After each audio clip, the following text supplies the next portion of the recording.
प्रश्न पूछा है सुदेश यूपी से।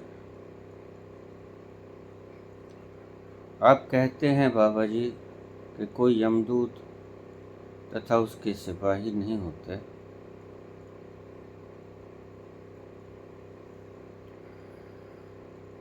तो ये सत्यवान सावित्री की कथा ये क्या है, या इसमें भी जलेबी का रस भरा हुआ है?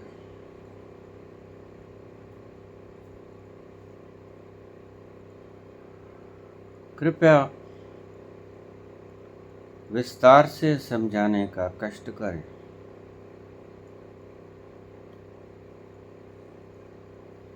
सत्यवान सावित्री, देखिए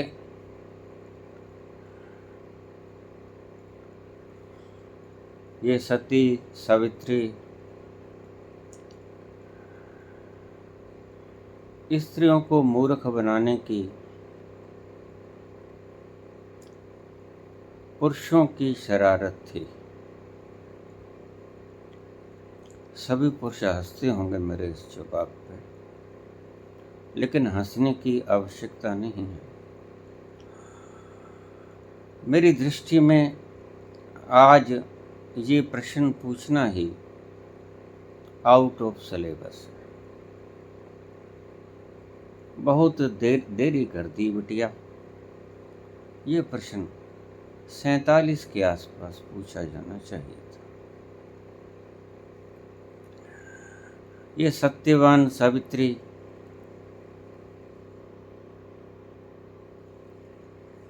और एक प्रश्न और है, देवराज भल्ला। बाबा आप तो बुलडोजर फेरे जा रहे हैं, कुछ छोड़ोगे भी?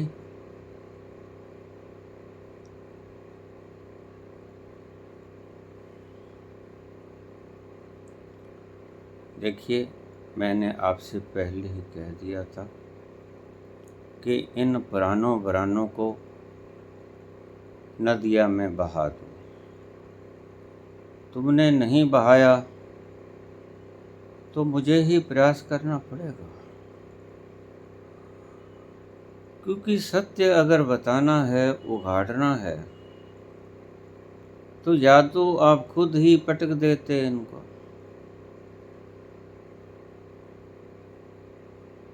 या फिर मुझे आपके दिमाग में से ये पटकनी पड़ेंगे। दोनों में से एक ही ढंग था।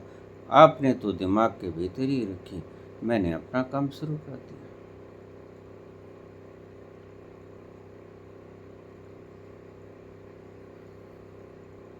दो गप्पी जा रहे थे। एक गप्पी ने कहा कि मेरे बाप के पास, पिता के पास एक बंदर था।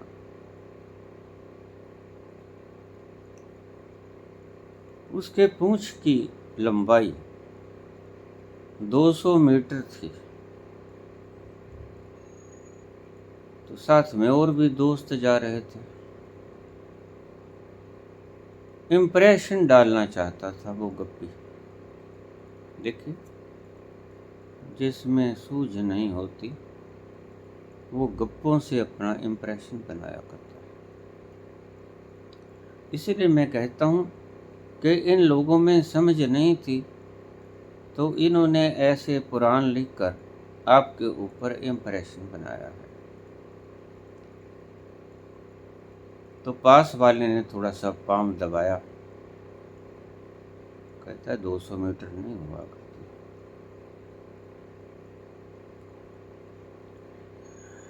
तो कहने लगा, मैंने चलो कोई बात नहीं, 150 मीटर होगी, 150 मीटर तो होगी ही। उसने फिर पाम दबाया कि 150 मीटर बहुत होती है। 150 मीटर का मतलब 450 फुट तो पक्का पक्का है। 450 फुट यानी कि हमारी 10 फुट पे छत होती है तो 45 मंजिला, इतनी पूछ नहीं होती है। समझ आई, गप्पी को समझ आई। कहने लगा चलो फिर 100 मीटर तो होगी ही होगी। तो उसने फिर पाँव दबाया। साथ में मित्र जा रहे थे, सुन रहे थे। कहाँ से शुरू की, 100 मीटर पे आ गया। उसने फिर पाँव दबाया कि भाई पूछ 100 मीटर की भी नहीं होती। 100 मीटर का अर्थ है 10 मंजिल। 10 फुट की एक मंजिल लगा लो आप, 10 मंजिल इतनी नहीं होती है पूछ भाई। फिर पाँव दबाया। कहने लगा तो मैंने कौन सा, मेरे पास कौन सा फीता था। चलो ऐसा कर लो कि अगर मान भी लें तो 5 मीटर की तो होगी ही होगी, इसमें तो कोई संदेह है ही नहीं। उसने फिर पाँव दबाया कि 5 मीटर में भी 15 फुट होता है। कहता मूर्ख इतनी। जब उसने पाँव दबाया तो दूसरा गप्पी बोला, देखिए बात ये है कि तू चाहे पाँव दबा चाहे सिर दबा, मैंने अपना बंदर थोड़े ही लंडा करवाना है। सो भाई ये है, मैं तो बंदर को लंडा ही करने वाला हूँ।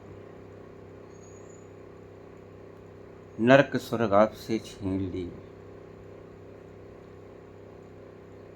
ये सारे शास्त्र आपसे छीन लिए, पुराणों की भद्द निकाल दी। अब रहती खुदी आप कहते हो कि बस भी करो। हैरानगी मुझे होनी चाहिए कि आपके ये भरम तोड़ने में मुझे कितना कष्ट उठाना पड़ा, और अभी भी इतने बाकी हैं कि मैं कह नहीं सकता। आपका बंदर तो लंडा होगा ही होगा, क्योंकि इतनी पूछ काटनी ही पड़ेगी।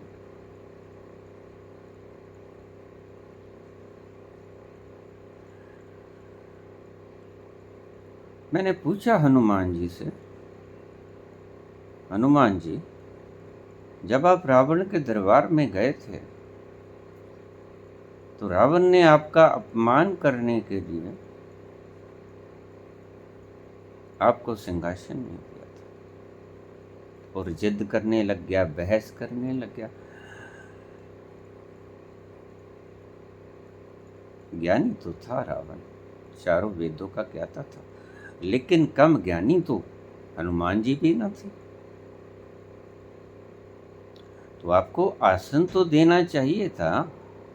आप दूत बन के गए थे, लेकिन आपकी तौहीन की, आपको उन्होंने सिंहासन नहीं दिया। तो आपने अपनी पूछ का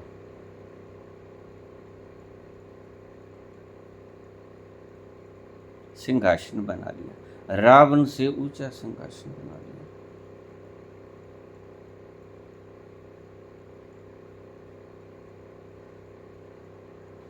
तो हनुमान जी कहने लगे कि कहानियां हैं सब,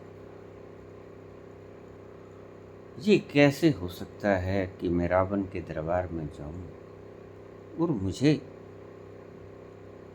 उचित स्थान बैठने के लिए ना मिले। इतना तो रावण भी पागल ना रहा हुआ। ये कहानियां हैं, रामायण में हो, महाभारत में हो, पुराणों में हो, लेकिन आपने कहानियां सुनानी हैं तो सुनाते जाओ, लेकिन सिर्फ सुनाते जाओ, दिमागों के बीच में फिट ना करो। अब आपने इतने वर्षों से एक कहानी को दोहरा दोहरा के उसको इतना सत्य बना दिया है कि वो सत्य से भी ज़्यादा सत्य दिखाई पड़ने लग गया है।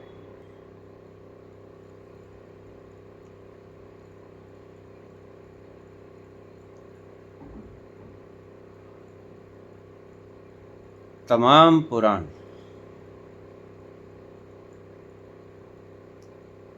गौर से देखना, पुराण को पढ़िए। तमाम पुराण सेक्स के इर्द गिर्द बनाए गए।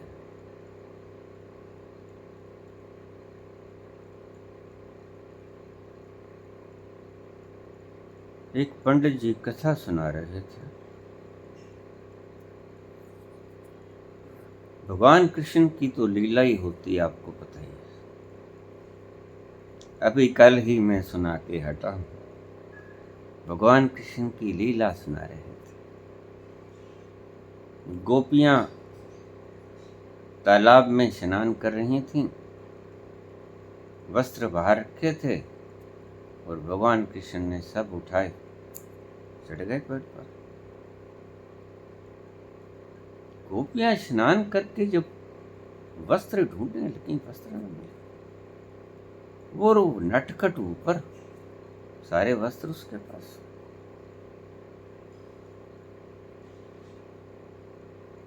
तो कहानी सुना रहे हैं पंडित जी।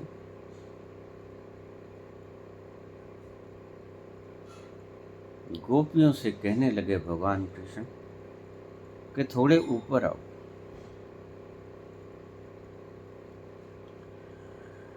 सार्वजनिक रूप से ऐसी कथाएं पुराणों में आप देखोगे तो आपको सभी काम वासना से ग्रसित पुराण नजर आएंगे। ये कहानियां पढ़ के देखो। तो कृष्ण कहने लगे और बाहर आओ, और बाहर आओ।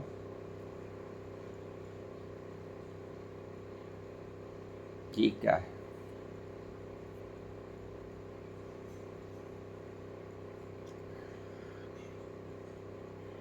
दबाया हुआ काम, दमन किया हुआ काम सारा पुराणों में उड़ेल दिया गया।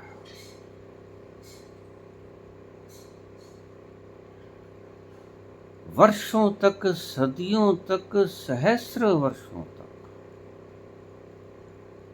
जो दबाया गया था काम, उन दमित हृदयों ने जब शास्त्र लिखने शुरू कर दिए तो सारे का सारा काम उस शास्त्र में उंडेल दिया। जिसको ये ही लोग व्यभिचार कहते हैं, उसको इन्हीं लोगों ने शास्त्र में इतना रस ले लेके लिखा कि शायद वात्स्यायन ने अपने काम सूत्र में ऐसा कुछ नहीं लिखा होगा।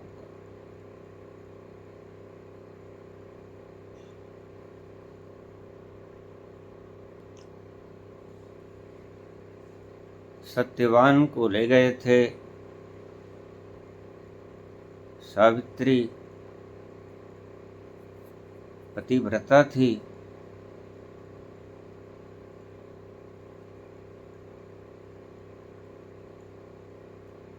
और सावित्री ने सत्यवान को अपनी सतीत्व के बल पर वापस खींच लिया। भला कितनी बार खींचोगे, पति तो एक दिन आएगी। ये मूर्खता की बातें हमारे पुराणों में ही मिल सकती हैं और किसी किताब में आपको नहीं मिलेगी। ऐसी ऐसी मूढ़तापूर्ण बातें हमारे शास्त्रों के अतिरिक्त और कहीं नहीं मिल सकती। दमित काम वासना का वेग उसमें दबा दिया गया। आज पश्चिमी सभ्यता और आज तो पूर्वी सभ्यता भी इन बातों को तालियां मार मार के इनका मजाक उड़ाते हैं। लेकिन बिटिया, तुम कौन से युग में जी रही हो? ये प्रश्न मुझे हैरानी हुई जब तुमने डाला। अभी इन्हीं पुरुषों का भेद तुम्हें समझ नहीं आ पाया कि कैसी कैसी शरारतें इन लोगों ने की।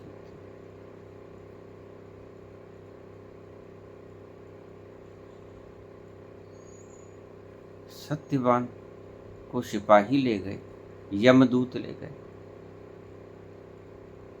आज वो वक्त चले गए जबकि एक चिट्ठी पहुंचाने में 1 साल लगा करता था। जमाना व्हाट्सएप का है, 1 मिनट में 3 बार जवाब मिल जाता है हर बात का। वो वक्त चले गए जब आदमियों की फोर्स की ज़रूरत पड़ती थी, घोड़ों की ज़रूरत पड़ी थी, बग्गियों की ज़रूरत पड़ती थी, रास्ते में ठहरने की व्यवस्था, खाने पीने की, रहने की व्यवस्था, घोड़ों वगैरह की खाने की व्यवस्था, और फिर जाके संदेश, और फिर संदेश के बाद आराम, आराम के बाद वापसी, और फिर उसका जवाब आता था। आज वो ज़माना नहीं। आ जाओ बाहर, आ जाओ ज़माने। साइंस ने सब कुछ बदल के रख दिया। आज सत्यवान भी नहीं, सावित्री भी नहीं, कहानियां हैं। ना कोई सत्यवान हुआ है, ना कोई सावित्री हुई। पुरुषों के ये सावित्रियां पुरुषों की बनाई हुई। वो ये नहीं कहते कि एक सावित्री होती थी, एक सत्यवान होता था। वो ये कहते हैं कि पत्नियां सावित्री होनी चाहिए, कि अगर सत्यवान मर भी जाए तो वे वहां तक जाकर उसके गल में हाथ डालकर सत्यवान को वापस ले। ये सभी मूर्खताएं करवा चौथ वगैरह की व्रत तभी चले। स्त्रियां भी आज ज़्यादा समझदार हो गई हैं। इन्हें समझ आ गया है जो ठगी इनके साथ हुई। इसलिए आज करवा चौथ का व्रत कम होता है, भर्त ज़्यादा होता है। व्रत कम होता है, भर्त ज़्यादा होता है। जो चीज़ें आम दिनों में खाई नहीं जाती, वो व्रत के नाम के ऊपर सारी मंगा ली जाती। अजी बाजार चले हो, ये लिस्ट ले जाओ, आज व्रत है।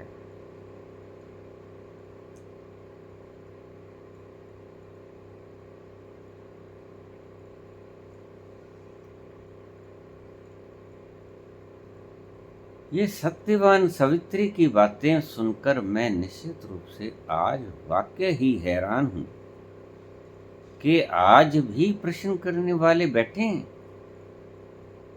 मुझे हैरानगी होती है, वो वक्त कब के बीत गए। ये शायद ये प्रश्न तो तुमने अगर पोतों से पूछ लिया होता तो वो भी जवाब दे देते।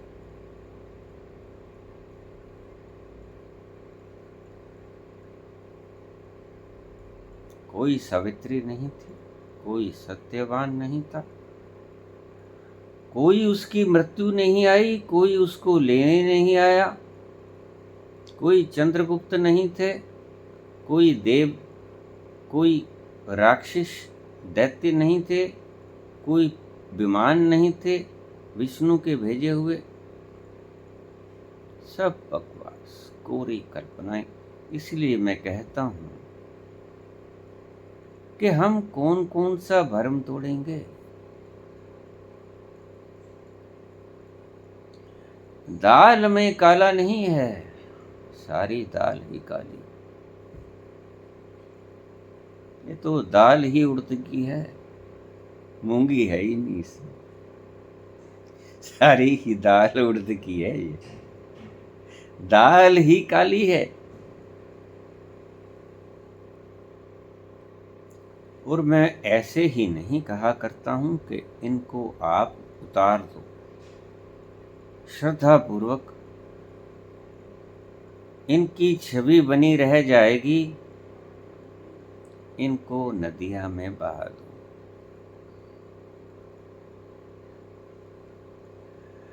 छुपे हुए वात्सायन के कामसूत्र हैं इसके भीतर। अब मैं तुम्हें क्या बताऊं, ज्यादा फिर भक्तों को परेशानी भी तो बहुत हुआ करती है। ये तुलसीदास के नाम पर परेशानी हो जाती है। देखिए, कौन ज्ञानी है कौन अज्ञानी है, कोई महाशय ऐसे बैठे हैं जिन्हें बखूबी पता चल जाता है कि आज से 500 800 1000 साल पहले कौन एनलाइटेंड हुआ था कौन नहीं हुआ था, और आज कौन एनलाइटेंड है कौन नहीं। मुझे हैरानी होती है।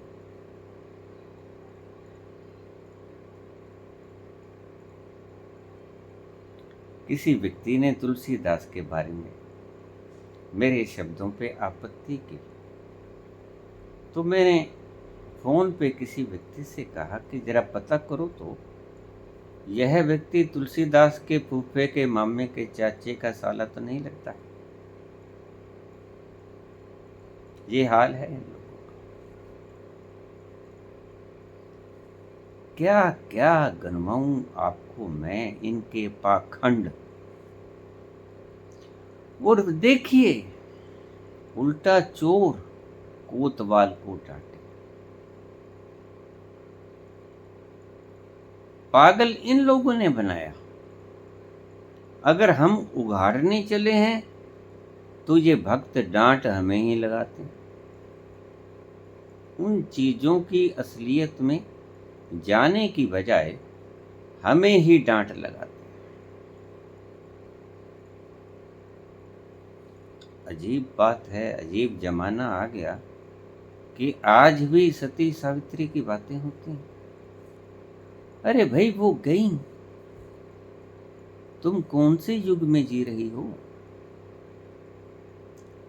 बड़ी मुश्किल से संत पुरुषों ने, महात्मा पुरुषों ने मिलकर इन बेचारों ने सती प्रथा खत्म की।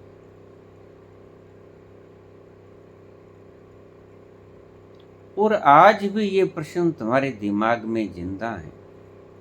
अद्भुत। ऐसे प्रश्न तुम्हारे दिमाग से निकल जाने चाहिए, या मैं ठीक कहता था कि इन पुराणों को नदियां में बहा देना चाहिए, ताकि फिर कोई व्यक्ति इसको पढ़कर दिमाग खराब ना कर सके।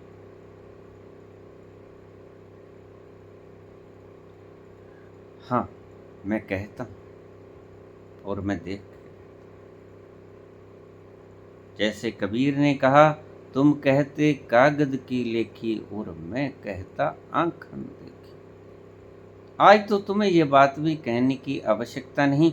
आज जो मैं बोल रहा हूं वो तुम भी बोल सकते हो बड़े आराम से, क्योंकि आज सच्चाई तुमने ही उघाड़ ली। तुम सच्चाई को भली भांति जानते हो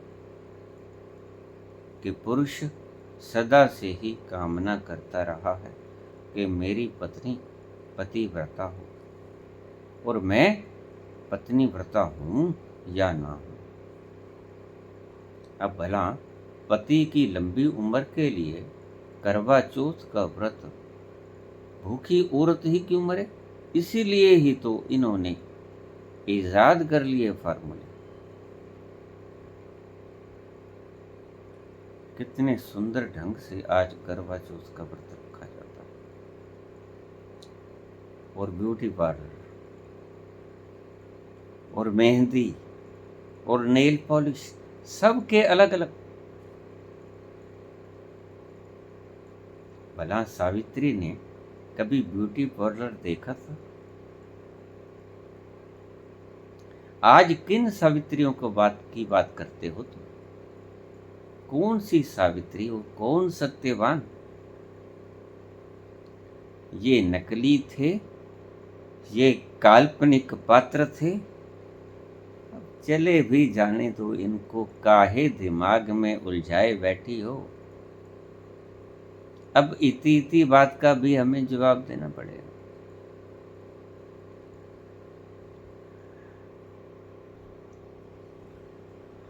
तुम्हारे आरोपित असत्यों को दूर करने के लिए संतों ने अपने जीवन कुर्बान कर दिया। एक प्रश्न पूछा छोटा सा, शायद सावित्री और सत्यवान की बात तो आपको साफ होगी कि ये महागप हैं, और भी ऐसी कथाएं महागप हैं जो सतियों और सावित्रियों से रिलेटेड ऐसे गप तुमने लिखे हुए हैं तुम्हारे शास्त्रों। तो इनको कृपया करके गंगा में बहा दें, मेरी बेनती है।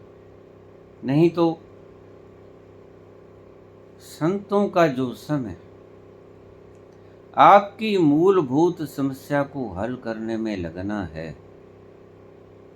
वह इन दिमाग खराब करने वाली कहानियों को सुलझाने में लगेगा।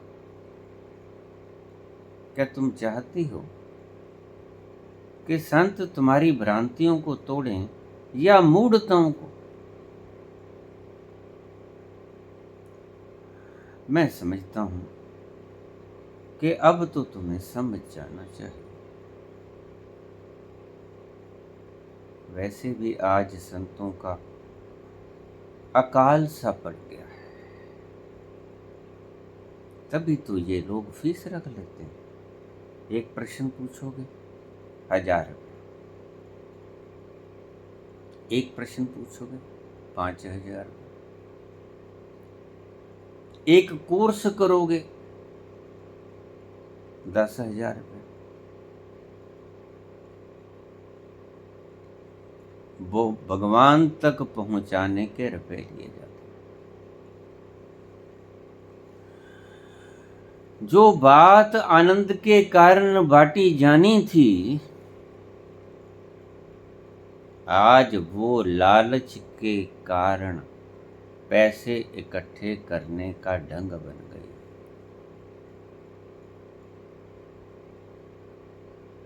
अभी मैंने एक संत जी महाराज का, छोटी सी उम्र के संत जी हैं, मैं अभी पीछे सुन रहा था उनकी बात। कहने को संत जी हैं, फॉर्मूले बताते हैं कमाई के। तुम सीखने क्या चाहते हो, ये सिखा क्या देते हैं? बहुत से आध्यात्मिक केंद्रों में जीवन कैसे जीना चाहिए, इसके फॉर्मूला ही बताए जाते हैं। पवित्र रहो, जैसे अपवित्रता से ईश्वर का कोई संबंध हो। अगर अपवित्र होने से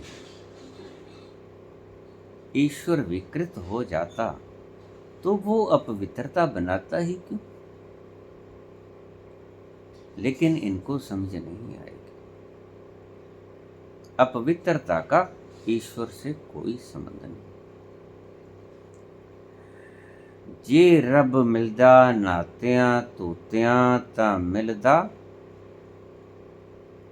डडुआ मच्छियां।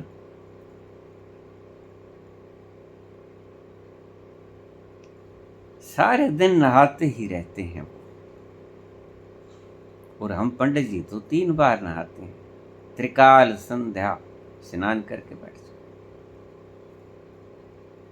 और बुल्ला कहते हैं कि अगर नहाने धोने से परमात्मा मिल जाता तो मच्छियों को मिलता, मगरमच्छों को मिलता, डिड्डुओं को मिलता,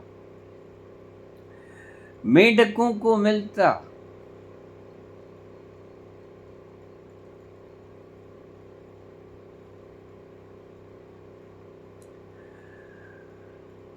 किसी ने तुम्हें गाली निकाल दी, उसको कैसा जवाब देना है सिखाया जाता है। बुद्ध को किसी ने सिखाया था? बुद्ध के मुंह के ऊपर कोई व्यक्ति थूक गया था कर, उन्होंने अपना रुमाल निकाला, अपना मुख साफ कर लिया। कहते और भी कुछ कहना है? ये तो मैं समझ गया हूँ, तो तुम क्या कहना चाहते हो? कुछ और भी कहना है क्या? वो कौन से विश्वविद्यालय में पढ़े थे बुद्ध? उनको किसने पढ़ाया? कौन से आश्रम में उनको शिक्षा दीक्षा दी गई? नहीं। मैं ऐसे भक्तजनों से और ऐसे शिक्षकों से कहना चाहूँगा कि वो कृपा करें, आध्यात्म के नाम पर आचरण मत सिखाएं। नहीं तो ये व्यक्ति आचरण के साथ चिपके रहेंगे, आध्यात्मिकता के आनंद को खो देंगे। मेरी करबद्ध प्रार्थना है कि तुम आचरण मत सिखाओ, मात्र आचरण। मैं पवित्रता के बरखिलाफ नहीं, मैं पवित्रता से क्लिंगिंगनेस के बरखिलाफ। जो तुम पवित्रता से चिपक जाते हो और व्यक्ति को आगे नहीं चलने देते,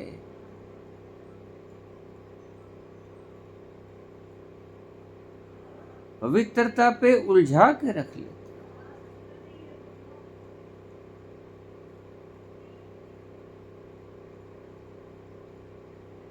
और भी राहतें हैं वसल की राहत के सिवा, आगे भी चलना है। यहाँ रुक गए तो उस परम तत्व को न जान पाओगे, उसका रसास्वादन न कर पाओगे।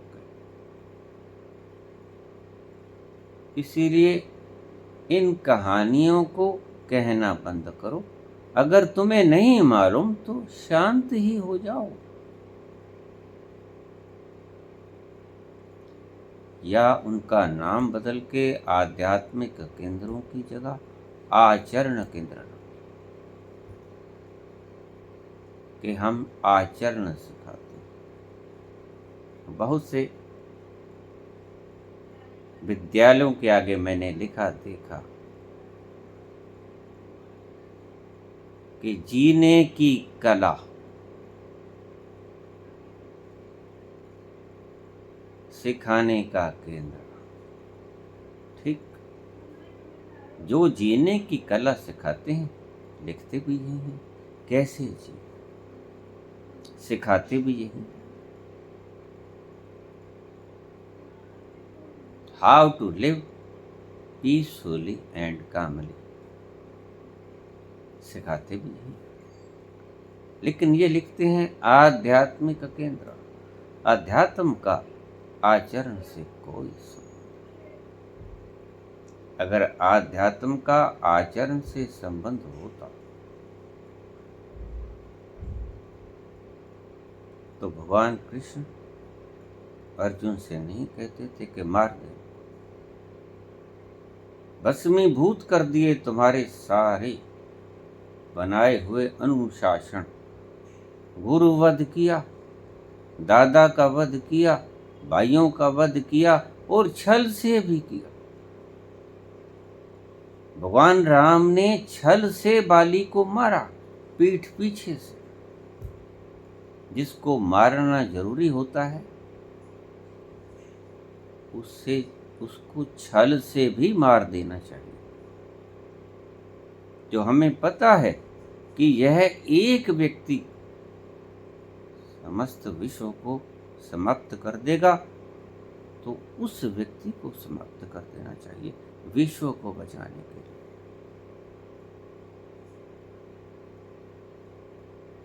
आज विश्व में शांति फैलाने के केंद्र खुल रहे हैं, लेकिन उन्हें ये नहीं मालूम कि विश्व को समाप्त करने के सारे तौर तरीके गढ़ लिए गए। तुम बारूद के ऊपर बैठे हो, सुलगते हुए बारूद के ऊपर।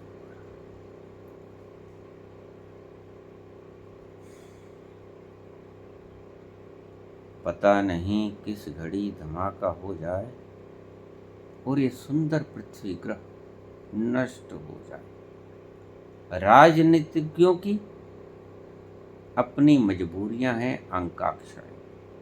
वो अपनी कुर्सियों के लिए वोट मांगते फिरते हैं। वैज्ञानिकों ने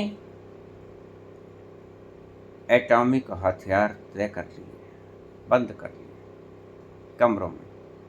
जरूरत पड़ेगी ना जाने कौन सनकी आ जाए और उन तालों को खोल के चला दो। धरे की धरी रह जाएंगे तुम्हारी आध्यात्मिक पाठशालाएं। किसको आचरण सिखाओगे? सीखे सिखाए हैं वो तो जिनको सिखा रहे। सबसे पहले हमें बड़े आचरण सिखाने होंगे कि मानवता को विनाश से कैसे बचाया जाए। आज इतने हथियार, आणविक हथियार बन चुके हैं, निर्मित हो चुके हैं। धरती को 50 बार विनष्ट कर दिया जाए उन हथियारों के साथ जो आज मौजूद हैं। 50 बार ये धरती समाप्त हो सकती है उन अणु हथियारों से, और उस तरफ कोई ध्यान ही नहीं करता। ना कोई आध्यात्मिक केंद्र, ना कोई राजनीतिक संस्था, किसी भी देश का मुखिया आज ये गनीमत नहीं उठाता कि सबसे पहले जो खतरे का काम है मानवता के लिए, धरती ही समाप्त होगी तो तुम्हारी आध्यात्मिकता को सिखाएगा कौन और सीखेगा कौन?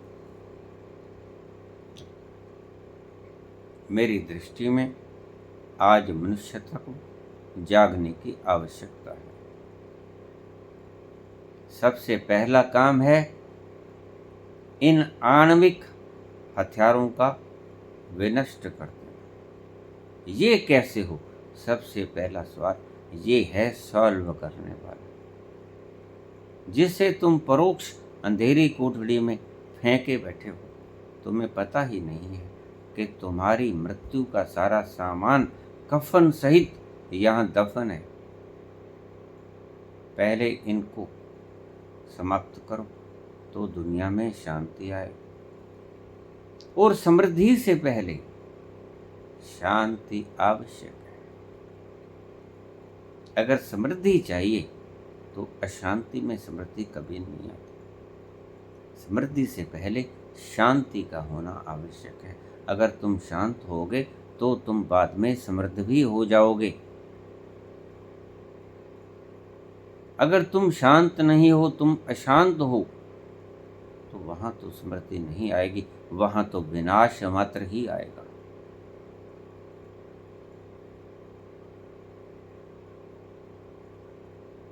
आज इस युग में सत्यवान और सावित्री हाथ जोड़ा लो।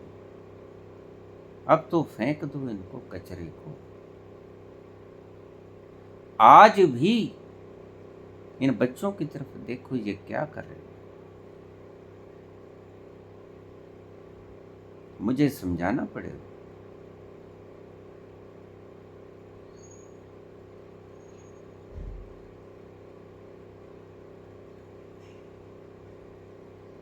ये दूत नहीं आते हैं। आज वो जमाना चला गया। आज जमाना व्हाट्सएप का है।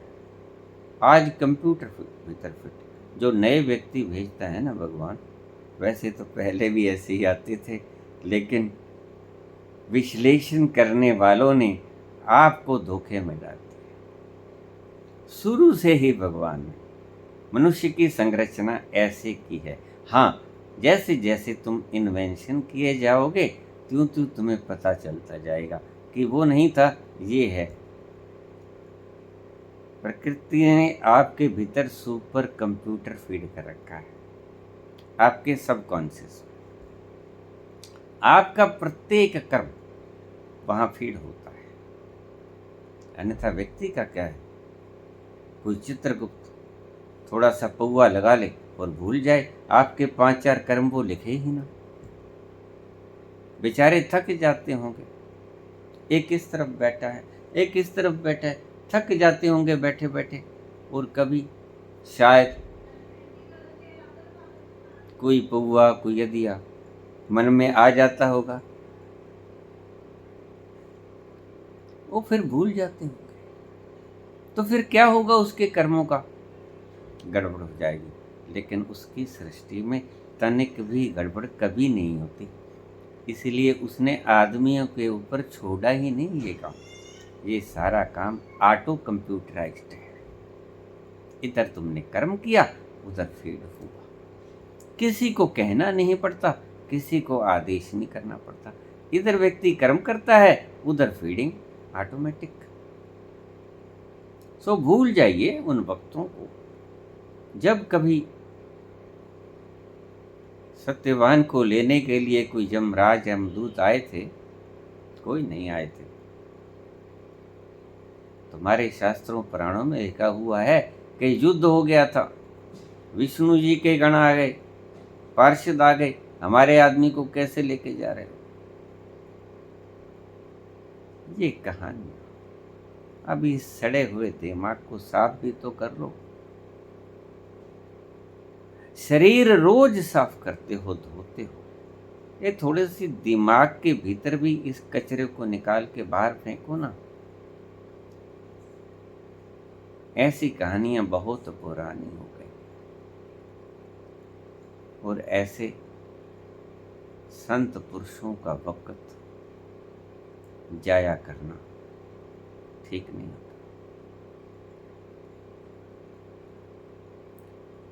जो जानता है, जिसने देख लिया, उसको कहानियों को सॉल्व करने के लिए उसकी शक्ति का इस्तेमाल मत करो। जो कहानियां भी सत्य नहीं, जो गंदगी के ढेर से, कचरे से, दिमाग के कचरे से उपजी हुई कहानियां, जो इन बदमाश लोगों ने बनाई, जो इन शरारती तत्वों ने बनाई,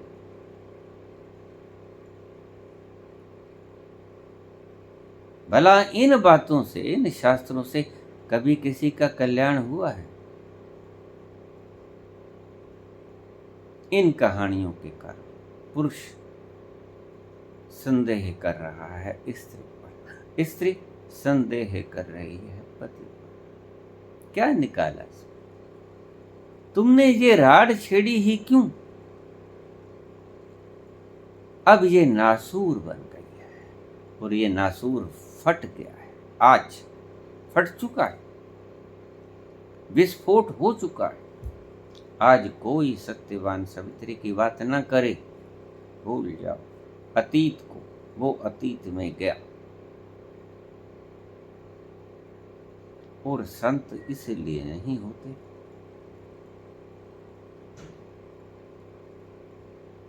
कि इन बातों की मगज खपाई के ऊपर वो उलझे रहे। देखिए,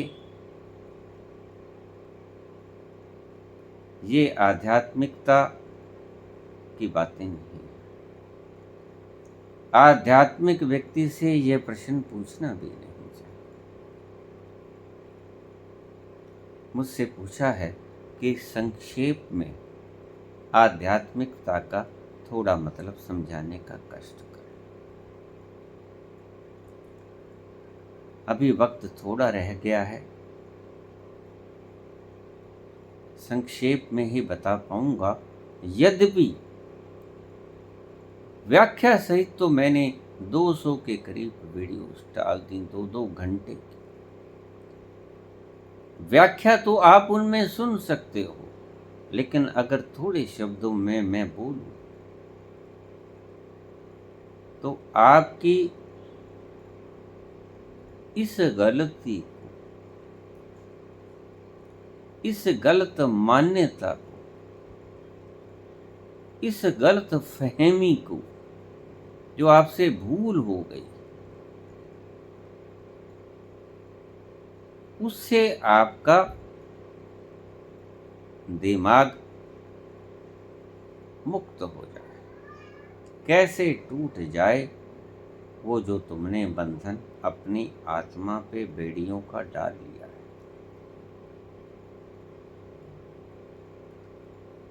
कुछ भी संत बोले, कितना भी संत बोले, बात तो दो शब्दों की ही।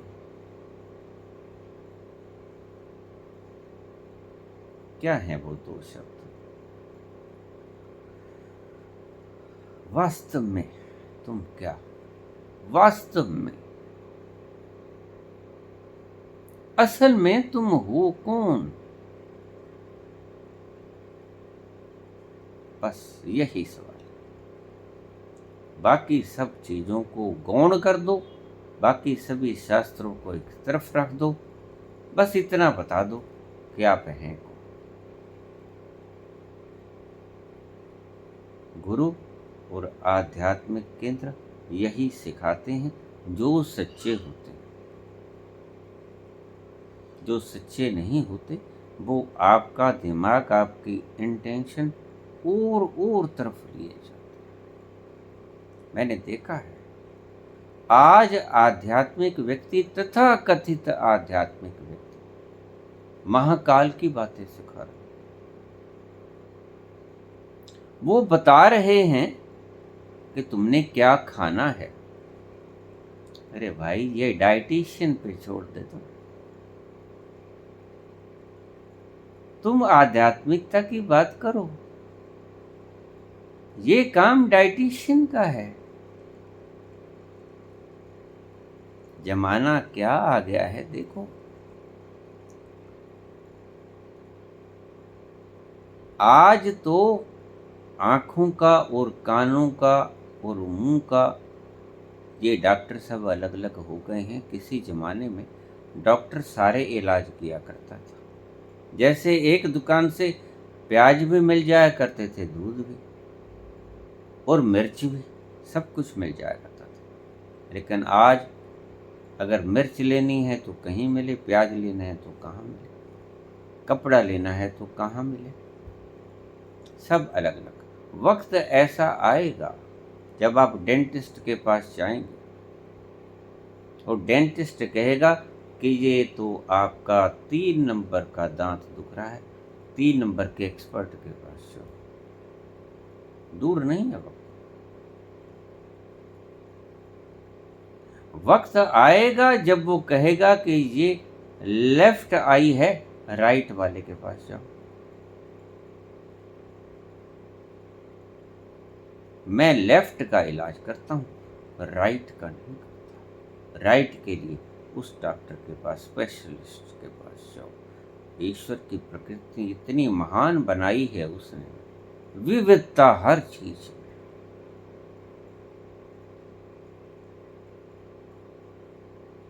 दो शब्दों में पूछना है तो 2 शब्दों में भी बता देता हूं, और विस्तार में भी बहुत बता चुका हूं। लेकिन मैं क्या करूं? अगर आपकी खोपड़ी से आज भी सत्यवान सावित्री नहीं निकल रही है तो इसमें मेरा कोई दोष नहीं।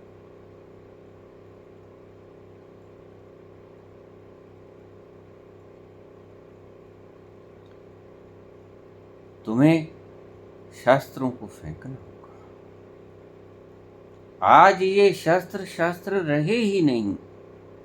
जरा इतना तो सोचो कि जो मुल्क 1000 साल तक अलग अलग धर्मों के गुलाम रह चुका हो, उसके शास्त्र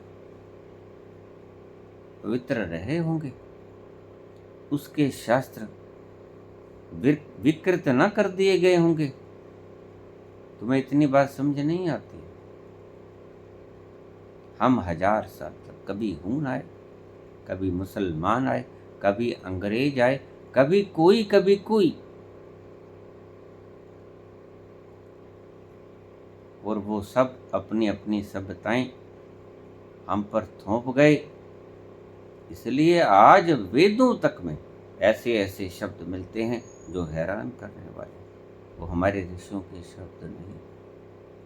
हमारे ऋषि ऐसी भाषा का प्रयोग नहीं कर सकते।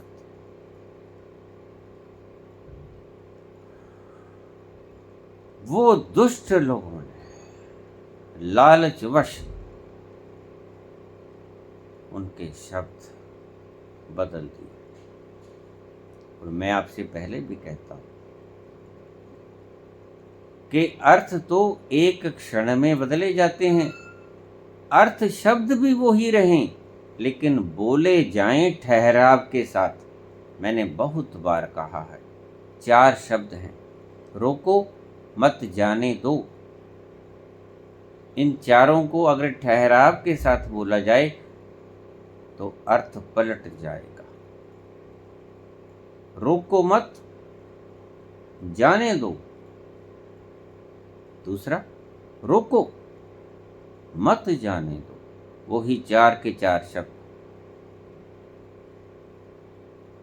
अर्थ विपरीत। एक में कहा है रोक लो इसको, जाने मत दो। दूसरे में कहा है इसको रोको मत, जाने दो। क्या होगा उस भाषा का जो 1000 साल तक दुश्मनों की गिरफ्त में रही? वो भला सेफ रह गए होंगे? नहीं। ऐसे ऐसे दुष्ट पुरुषों ने हमारे पे राज किया, मैकाले जैसे, जिन्होंने हमारी सुंदर सभ्यता को तहस नहस कर दिया। रस कोई उनकी सभ्यता में भी नहीं है। आज लोग ईसाई धारण कर रहे हैं धर्म। मैं पूछता हूं कि किसी भी धर्म का आनंद के साथ क्या संबंध है? पता है आपको? आप ईसाई से अगर हिंदू हो जाते हो, हिंदू से अगर तुम ईसाई हो जाते हो, आपकी मशीनरियां आपको लालच देके आज ईसाई बना लेती हैं, तो उन ईसाई बनाने वाले व्यक्तियों से मैं पूछता हूं कि तुम सुखी हो? असल में सुखी व्यक्ति ऐसे धंधे किया ही नहीं करता। वो धर्म परिवर्तन कराएगा, वो बात सिखाएगा तुम्हें भीतर के आनंद की। वो तुम्हें धर्म को बदलना नहीं सिखाएगा, वो धर्म ही नहीं सिखाएगा। उसके लिए धर्म 4, 6, 8, 10, 1 नहीं। उसके लिए धर्म है ही नहीं। उसके लिए एक ही एग्जिस्टेंस है, एक ही तत्व है, नाम उसको तुम कोई भी दे दो।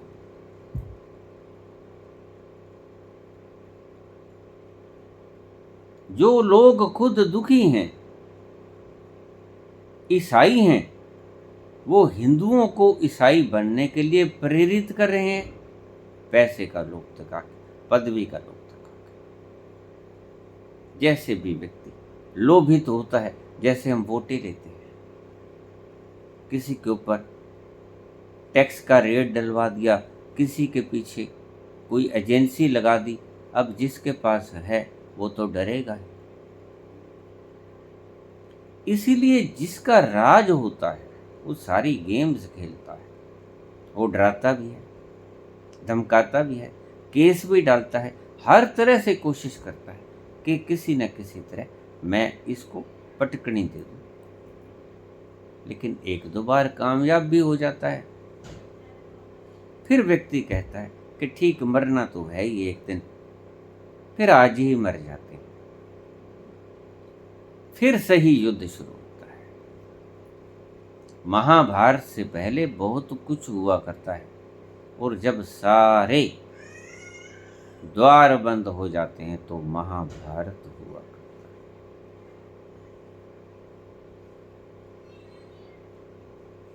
कितने साल तक आप मूर्ख बना लोगे? कितने साल तक आप डरा लोगे राज करके? मैं किसी एक राजनीतिक पार्टी की बात नहीं कर रहा हूँ। मैं तो सदा ही ये कहता हूँ कि कोई एक आध लाल बहादुर शास्त्री निकला करता है, जो ट्रेन दुर्घटना 1000 किलोमीटर पे होती है और उसको चला रहा ड्राइवर होता है और कांटा बदलना होता है उस सेवक ने। गलती उसकी, दुर्घटना हो जाती, त्याग पत्र शास्त्री जी दे देते। I am responsible for this. वो वक्त चले गए, वो आदमी चले गए, वो जमीरें मर गईं। आज जमीरें बदली नहीं, आज जमीरें मर ही गईं।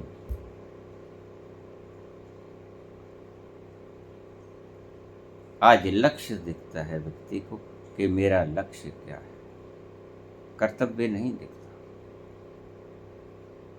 कर्तव्य गौण हो गया है। आज लक्ष्य दिख रहा है कि मैंने करना क्या है।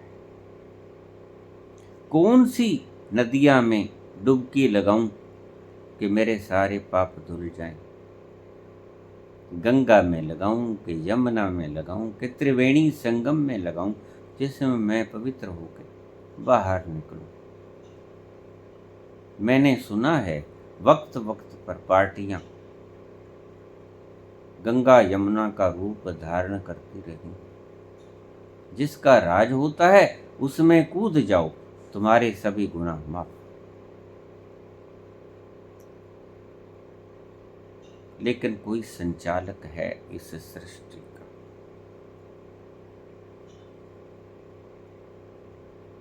वो संचालक अपनी ढंग से संचालन कर रहा है। तुम लाख कोशिश कर लो, लेकिन तुम्हारी कोशिशें उसकी आज्ञा के आगे, उसके हुक्म के आगे सब बेकार हो जाता है।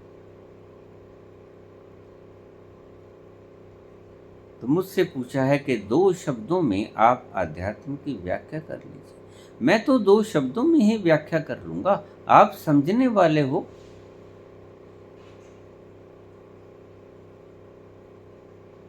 स्पिरिचुअलिटी का मतलब है टू रिमूव यूर कंफ्यूजन। तुम कंफ्यूजन में हो, तुम दुविधा में हो, तुम गलत चीज को माने बैठे हो। You are in confusion. और गुरु का काम क्या है? To remove your confusion. आपकी दुविधा, आपकी गलत मान्यता, आपका कंफ्यूजन खत्म करने का दायित्व है गुरु का। इसलिए गुरु इतना बोलता है, इतना बोलता है। भला जरा सोचा कभी तुमने कि गुरु इतना क्यों बोलता है? वो तुमसे कुछ लेता है? गुरु तुमसे कुछ लेता है?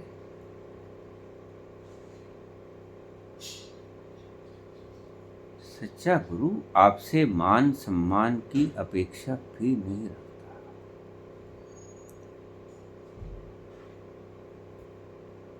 गुरु तुमसे कुछ नहीं मांगता। दाता तुमसे क्या मांगेगा? तुम खुद ही भिखारी हो, मलंग हो तुम। क्यों मलंग मैं किसे कहता हूं? मलंग मैं उसे कहता हूं जिसके पास है तो कुछ भी नहीं, मानता सब कुछ है। तुम जिस चीज का स्वामी अपने आप को मान रहे हो वो फॉर द टाइम बीइंग है, कुछ वक्त के लिए आपके पास है और फिर वो आपसे छिन जाएगी। फिर आप मलंग हुए कि ना हुए। लेकिन गुरु कभी मलंग नहीं होता। गुरु उस चीज का मालिक है, नैनम छिन्दन्ति शस्त्राणि, तो कभी मरती नहीं, कटती नहीं, गलती नहीं, जलती नहीं, सदा है, अजर है, अमर है, थी, रहेगी, आद सच, जुगाद सच, है भी सच, नानक होसी।